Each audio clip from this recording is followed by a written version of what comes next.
देखो आज का जो टॉपिक है वो जो कल हम जहाँ से ब्रेक किए थे वहीं से स्टार्ट करेंगे कि RMS value of pulsating current end voltage. RMS value of pulsating current voltage का मतलब ये है, पल्सेटिंग की हिंदी होती है स्पंदन। हाँ, स्पंदन धारा तथा वोल्टता का मान आरएमएस वैल्यू इसका निकालना है। ठीक है, तो आपको मालूम है कि आई आरएमएस क्या होता है, जो है रूट मीन स्क्वायर करंट। तो आई आरएमएस का जो मैथमेटिकल डेफिनेशन है वो है I RMS equal to under root I square bar.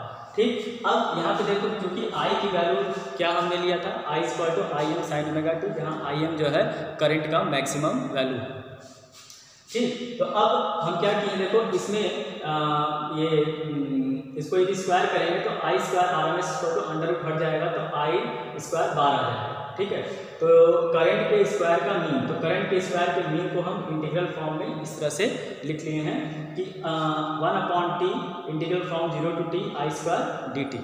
ठीक है, अब चूंकि हमको मालूम है कि जो करंट फ्लो कर रहा है I square to I M sine omega T, ये प्रथम अर्धचक्र में ही कर रहा है। ठीक है, जिसमें टाइम की जो लिमिट है वो 0 से t/2 है।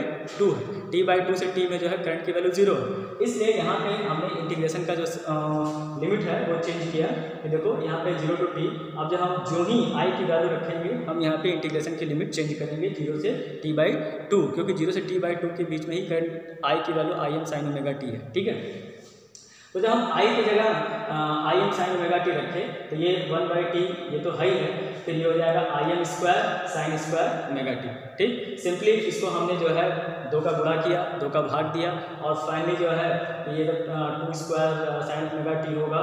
हाँ, तो इसको 1 माइनस कॉस 2 ओमेगा टी में जो है कन्वर्ट करके सिंपल इसका हम क्या कर लेंगे, जो है इंटीग्रेशन कर लेंगे। तो यहाँ पे ये जो हमने इंटीग्रेशन यहाँ पे किया है तो इसकी वैल्यू मतलब इस लाइन के बाद यदि हम 0 to t/2 sine square omega T, ये जो लाइन आपको दिख रहा है कि I square R M S equal to I M square I square R M S equal to ये I M square by T integral from 0 to t/2 sine square omega T dt। इसका यदि हम integration करते हैं तो finally हमको देखिए ये वैल्यू प्राप्त हो जाएगी आई एम स्क्वायर अपॉन 4। तो आई एम स्क्वायर 4 किसकी वैल्यू प्राप्त हो रही है, I square R M S की। हमको फाइंड क्या करना है, आर एम एस वैल्यू, अर्थात I R M S find करना है। तो आई आर एम एस क्या हो जाएगा, यानी ये वैल्यू जो है आपको प्राप्त हुई I square R M S, I square R M S. तो I square R M S equal to I M square by 4 है, इसलिए आई आर एम एस बराबर क्या होगा, आई एम अपॉन 2। अब चूंकि आपको मालूम है कि आई एम की जो वैल्यू होती है वो होती है E M upon R plus R L. तो इस आई एम की जगह हमने E M upon R plus R रख दिया, ये 2 पहले से था यहाँ पे। ठीक, ये तो रहा कि R M S value of pulsating current, स्पंदन धारा का जो है आर एम एस मान। अब उसके बाद जो सेकंड हेडिंग है हमारा कि स्पंदन धारा का जो है स्पंदन वोल्टेज का मान, तो ई आर एम एस उसको हम नोट किए हैं। तो हम जानते हैं कि वोल्टेज बराबर करंट इंटू रेजिस्टेंस, तो E R M S equal to I R M S into load resistance. I R M S हमारा क्या है, आई एम अपॉन 2 है, तो यहाँ पे रखा तो ये हो जाएगा I M upon 2 R L. फिर दोबारा आई एम की वैल्यू जो है E M upon R plus R L है, यहाँ पे आप देखें तो इसकी वैल्यू क्या है, E M upon R plus R L है, ये रखे। तो फाइनली हमको ई आर एम एस की value E M upon 2 R plus R L प्राप्त हो जाती है। ठीक है, तो इस प्रकार से हम R M S value of pulsating current और वोल्टेज की वैल्यू क्या करते हैं, निकाल देते हैं। तीसरी चीज़ और मोस्ट इम्पॉर्टेंट चीज़ जो है, पहला हमने क्या निकाला, एवरेज करंट और वोल्टेज का एवरेज मान, हाँ मतलब डीसी वैल्यू। फिर इसके बाद हमने क्या निकाला, RMS value of current end voltage. Main क्या है कि जो रेक्टिफायर का मेन काम क्या है कि ये एसी को डीसी में कन्वर्ट करता है। तो कोई भी डिवाइस जितना ही जो है एसी को डीसी में कन्वर्ट कर लेगा जो है वो उतना ही बढ़िया रेक्टिफायर माना जाएगा, उसकी रेक्टिफायर एफिशिएंसी उतनी ही ज़्यादा अच्छी होगी। ठीक है, तो जो मेन तीसरा जो हेडिंग है वो है रेक्टिफायर एफिशिएंसी। तीसरी जो हेडिंग है वो क्या है हमारा, यहाँ पे लिखा है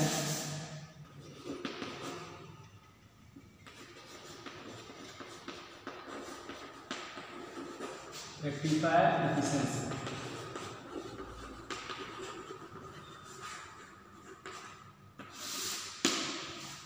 ठीक है।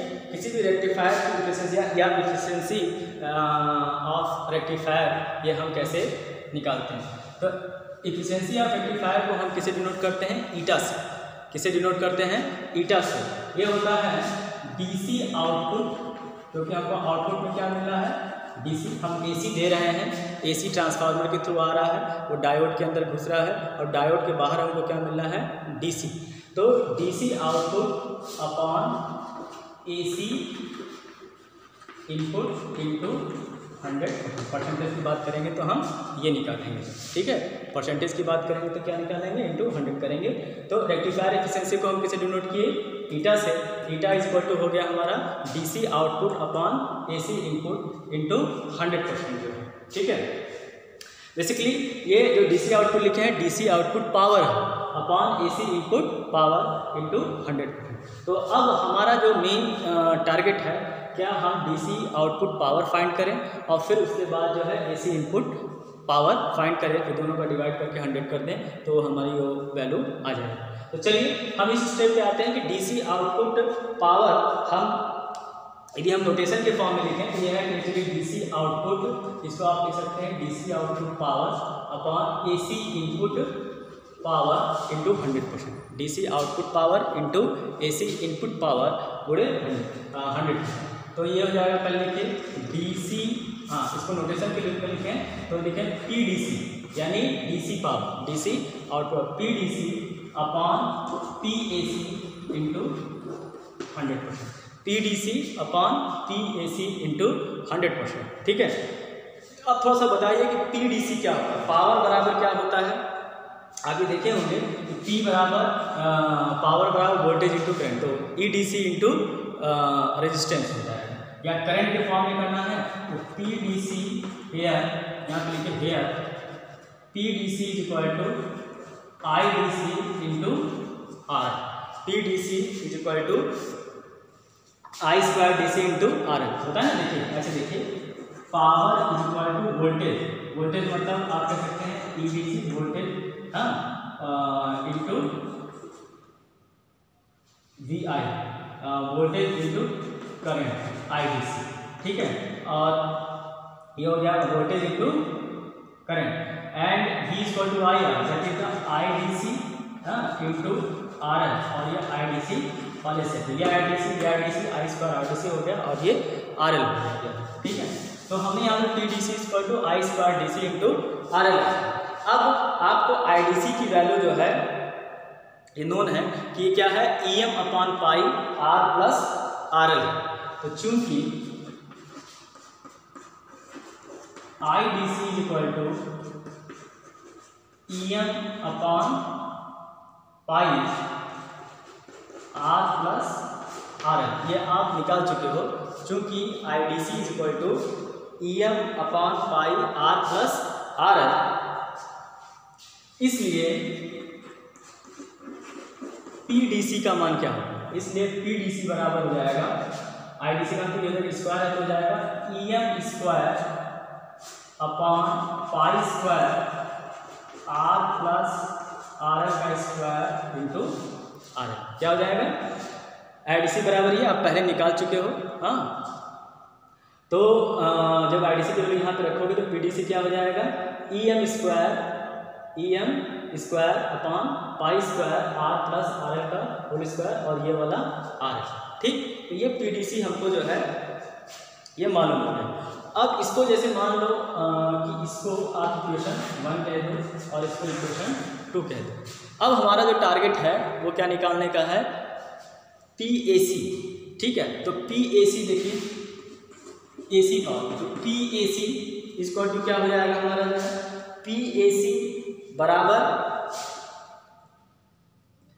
पावर बराबर यहाँ पे बड़ी होगा आई स्क्वायर आरएमएस, जैसे यहाँ पे लिखे थे यहाँ पे, तो यहाँ पे डीसी में डीसी वाला करंट लेंगे, एसी में आरएमएस करंट लेते हैं, तो आई स्क्वायर आरएमएस। और ध्यान दें डीसी में ये लोड रेजिस्टेंस, डीसी में जो है आप ये देख रहे होंगे डीसी में डीसी वाला करंट लेते हैं, ठीक है, और इसमें लोड रेजिस्टेंस से मल्टीप्लाई करते हैं। और एसी में जो है, हाँ, और आप देखेंगे कि एसी वाले में जो है हम आरएमएस करंट भी लेते हैं, क्या लेते हैं, RMS करंट लेते हैं, और इसमें जो टोटल रेजिस्टेंस है R प्लस RL, ये हम उससे गुणा करते हैं।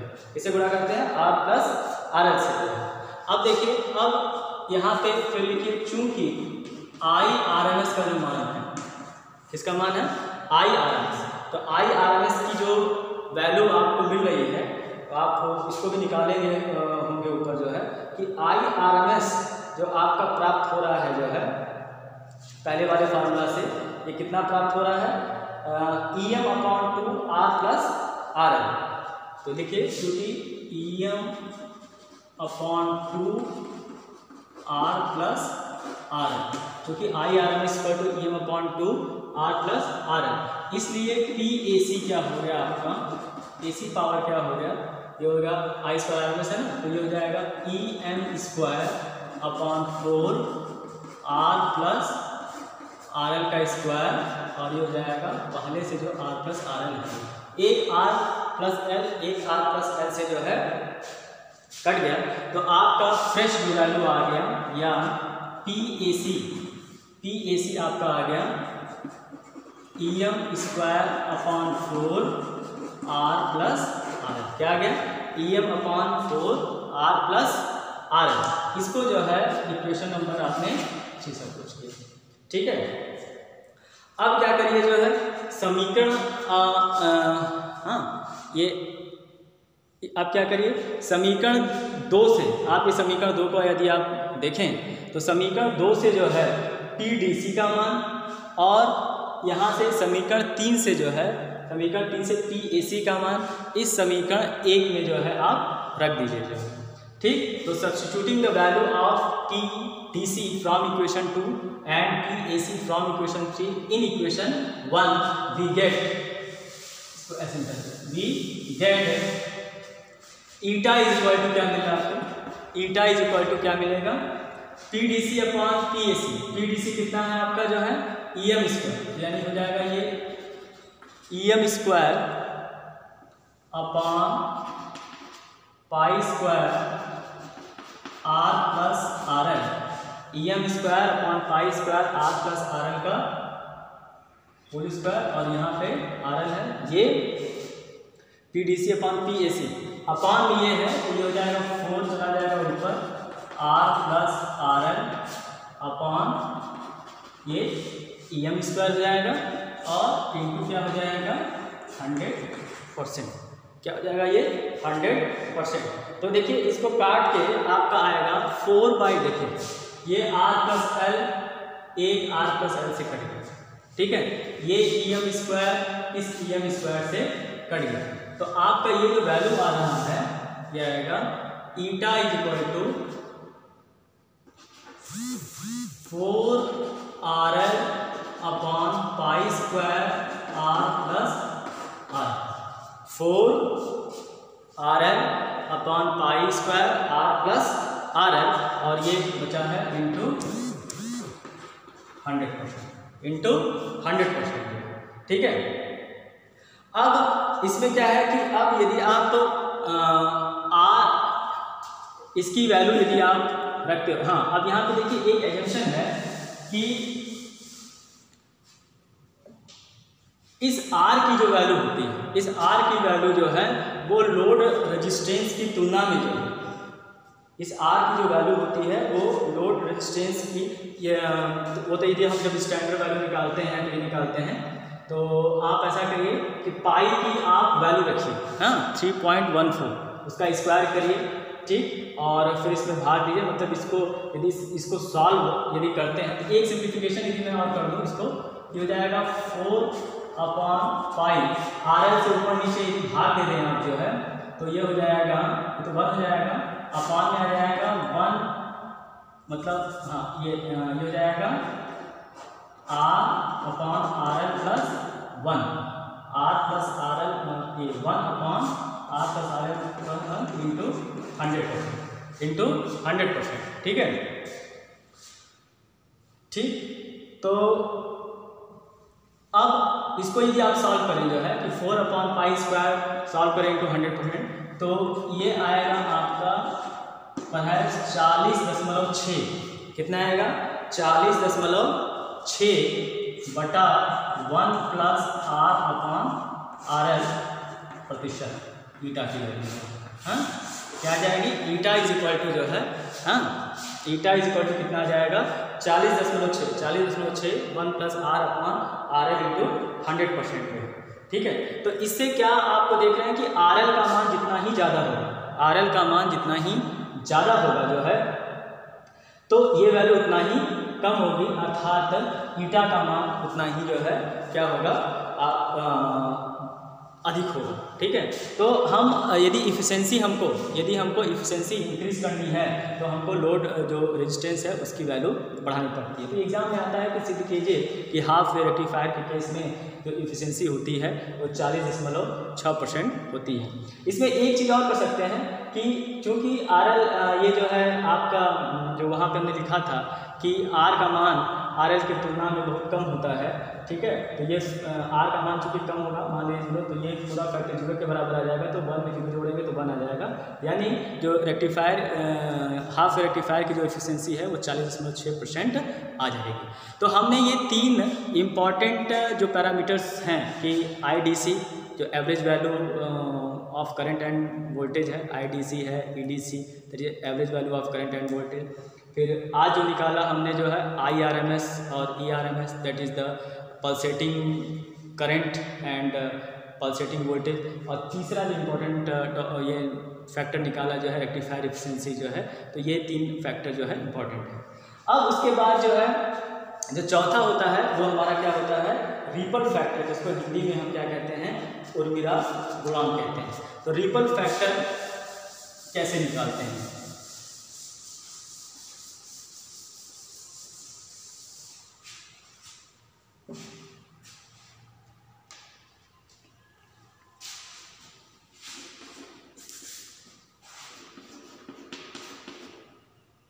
रिपल फैक्टर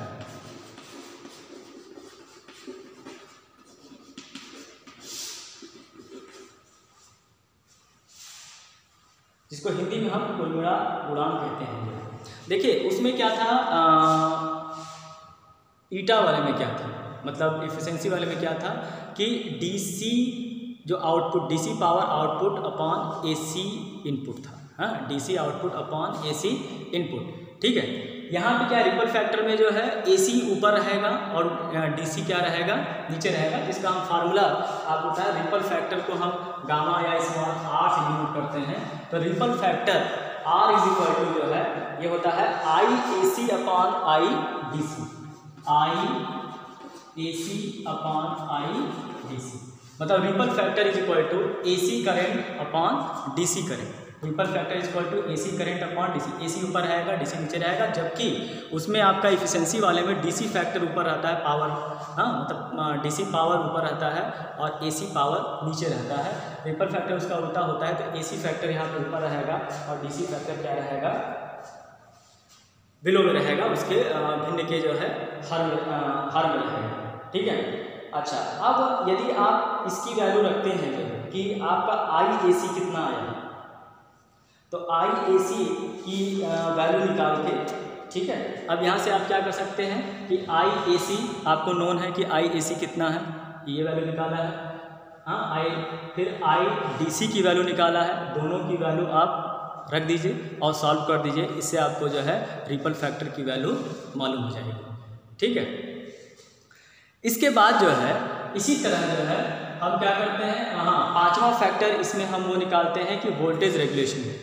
पांचवा क्या निकालते हैं? वोल्टेज रेगुलेशन जो है। ठीक, तो स्टूडेंट एक बार आप अपने से ट्राई करिएगा कि हम कैसे IC और IDC की वैल्यू रख के जो है ये रिपल फैक्टर निकालते हैं और वोल्टेज जो रेगुलेशन है। ठीक है, और यदि कोई डाउट होगा तो फिर से हम इस डेरिवेशंस को यहाँ पे कर देंगे एक बार। ठीक, अब हम अपने नेक्स्ट वाले स्टेप पे आते हैं, नेक्स्ट रेक्टिफायर पे आते हैं, जिसको हम फुल वेव रेक्टिफायर बोलते हैं। ठीक है, तो जो दूसरा हमको पढ़ना है वो क्या पढ़ना है? फुल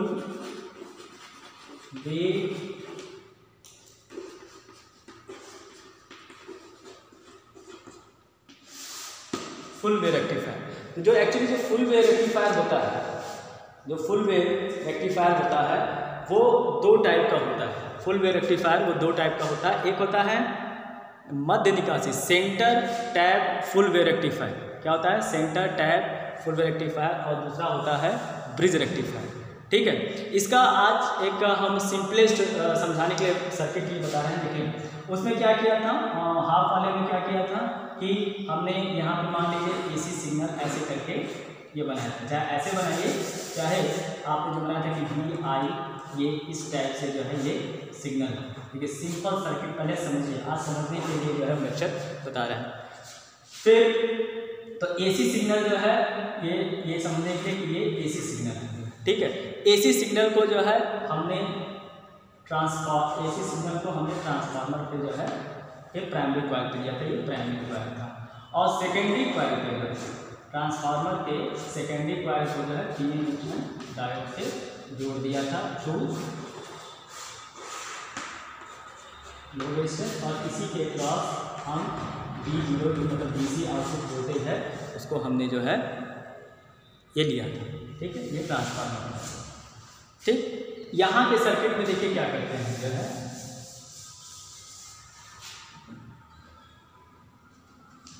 ये चीज सेम रहेगा। सर्किट समझिए, फिर हम इसको ट्रेस कर देंगे। इसको हमने ट्रांसफार्मर के प्राइमरी कॉइल से जोड़ दिया। ट्रांसफार्मर का जो द्वितीय कॉइल है, ठीक है, अब देखिए एक पीएन जंक्शन डायोड यहाँ बताया था कि फुल वेव रेक्टिफायर में जो है हम 2 डायोड यूज करते हैं। कितने डायोड यूज करते हैं? 2 डायोड। एक पीएन जंक्शन डायोड ये लगा है, एक पीएन जंक्शन डायोड ये लगा है। इन दोनों को क्या किया? शॉर्ट किया। ठीक है, अब सेंटर पे यानी यदि इसकी लंबाई, ये जो सेकेंडरी कॉइल है इसकी लंबाई मान लीजिए 6 सेंटीमीटर है, तो इसके मिडिल से यानी 3 सेंटीमीटर से जो है ये ऐसे कर दिया। ठीक है, ये हमने सीखे। फिर ये जब दोनों एक ही हो गया तो यहाँ से जो है हमने आउटपुट वोल्टेज ले, मतलब सेंटर ट्रैपिंग से जो है हम आउटपुट वोल्टेज लेते हैं। यहाँ पे हमने वही लोड रेजिस्टेंस ये लगाते हैं। शायद कुछ इस तरह से जो है सर्किटरी का ये है। ये आप ऐसे कंफ्यूज ना हो कि ये वाला इससे क्या है, इसको जो है हम ऐसे करते हैं। तो सिंपल ये सर्किट है कि इसमें हम आउटपुट कहाँ से लेंगे, हम फिर से बता रहे हैं। ये सेम कि ये इनपुट वोल्टेज था। ठीक है, ये क्या था? Input voltage. ये प्राइमरी कॉइल है और ये सेकेंडरी कॉइल। हम बताएं कि जो फुल वेव रेक्टिफायर होता है वो 2 प्रकार का होता है। एक सेंटर टैप तो मध्य निकासी, तो मध्य निकासी तो यहाँ से देखिए सेकेंडरी कॉइल मध्य निकासी में सेकेंडरी जो कॉइल है मान लीजिए इसकी जो लंबाई है वो 6 सेंटीमीटर है, तो 3 सेंटीमीटर से हम यहाँ पे 3 का निशान लगा देते हैं। ठीक, तो अब यहाँ पे देखिए 2 पीएन जंक्शन डायोड जोड़ेंगे, तो उसी तरह की सेकेंडरी को प्राथमिक कॉइल से हमने जो है इनपुट जो एसी सिग्नल है प्राथमिक कॉइल पे प्राथमिक कॉइल उससे कनेक्ट होता है। सेकेंडरी कॉइल देखिए एक तरफ पीएन जंक्शन से हुआ, फिर इसी तरह सेकेंडरी कॉइल पे पीएन जंक्शन, 2 डायोड यहाँ पे यूज करते हैं। अब क्या करें कि दोनों डायोड को जो है दोनों डायोड को शॉर्ट करा दिया। दोनों डायोड को क्या किया? शॉर्ट कर दिया, कि मतलब इसका एन जोड़ दिया। ठीक है, ये ऐसे करने का मतलब है कि ये तार इस तार के ऊपर से गया है। अब क्या करें, इसका सेंट्रल टैपिंग वाला लीजिए, तो इसके सेंट्रल टैपिंग से एक तार लीजिए और एक तार पहले डायोड से लीजिए।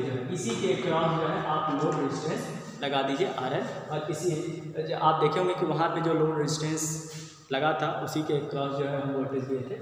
तो यहाँ पे भी इस लोड के क्रॉस हम जो है क्या करेंगे? वोल्टेज लेंगे। तो ये बेसिक चीज़ है जिससे हम सर्किटरी को जो है समझते हैं और उस हिसाब से जो है हम करते हैं। फिर मैं कह रहा हूँ कि यदि जो वो आपका रिपल फैक्टर वाला एक्सप्रेशन है और वोल्टेज रेगुलेशन वाला है, 2 डेरिवेशंस उसमें हाफ वेव रेक्टिफायर में बाकी हैं, उनको आप अपने से कोशिश करिएगा, नहीं तो फिर बताइएगा तो मैं उसको डिस्कस करूँगा। फिर कल के लेक्चर में जो है मैं फुल वेव रेक्टिफायर को जो है फिर से सर्किटरी बना के उसके जो डेरिवेशन है कि उसमें IRMS क्या आएगा, IDC क्या आएगा, ERMS क्या आएगा, EDC क्या आएगा, और उसके लिए फुल वेव रेक्टिफायर के लिए रेक्टिफायर एफिशिएंसी कितनी होगी, ट्रिपल फैक्टर कितना होगा, ये सब सारी चीज़ें हम जो है करेंगे डिस्कस। ठीक है student, thank you very much.